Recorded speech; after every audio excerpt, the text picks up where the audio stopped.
Washington, a hungry American economy powered by a strong U.S. dollar, saw record imports in September, driving the U.S. trade deficit to its highest level in 7 months, the government reported. And amid President Donald Trump's trade war with Beijing, the U.S. trade deficit with China swelled again, as crucial soybean exports, a sore spot for Republicans in next week's midterm elections, continued to suffer. With rising wages and low unemployment, Americans purchased more foreign-made telecommunications equipment, computers, mobile phones, aircraft engines, clothing and toys, the Commerce Department said.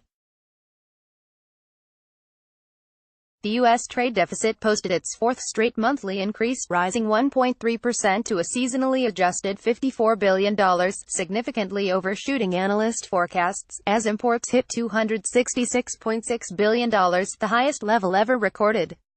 Exports also rose to $212.6 billion. The U.S. trade gap has increased a steep 10.1% so far this year. Read more. Iran tankers go dark to keep selling oil. The expanding trade gap should weigh on GDP calculations in the third quarter, although many estimates may already have factored in the trade drag. Trade with China, a central target of Trump's aggressive economic agenda, was a clear culprit, as the deficit in goods with the world's second-largest economy jumped $3 billion to $37.4 billion, seasonally adjusted. Good imports from China hit a record of $47.7 billion, seasonally adjusted, an increase of $3.5 billion from August. The trade report showed American producers sold more gold, petroleum products and civilian aircraft, but exports of soybeans fell $700 billion from August, also largely the result of the trade spat with China.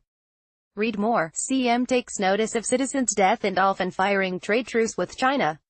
U.S. imports rose faster than exports on robust spending by companies and consumers, driving the U.S. goods deficit to its highest level ever recorded at $76.3 billion.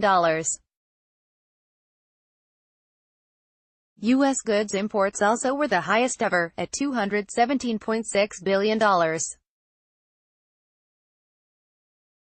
Analysts say recent tax cuts and fiscal stimulus should support demand that outstrips domestic production, keeping imports high and allowing the trade gap to widen further. Read more. Protests not a license for destruction. Murad Said excluding oil and aircraft. U.S. exports fell at an annual rate of 8.6%, something Ian Shepherdson of Pantheon Macroeconomics called grim, Trump said. Thursday he had spoken to Chinese President Xi Jinping about trade confrontation, and the leaders are expected to meet late this month at the Group of 20 summit in Argentina. That will be a chance for the two to work towards ending a deadlock, which has imposed steep tariffs on hundreds of millions of dollars in two-way trade. However, senior White House economic advisor Larry Kudlow poured cold water on expectations for a breakthrough.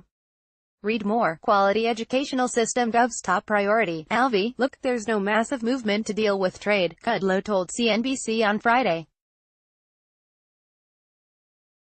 Markets, manufacturers and importers are bracing for a stiff increase in U.S. duties on Chinese goods, which are due to rise to 25% on January 1.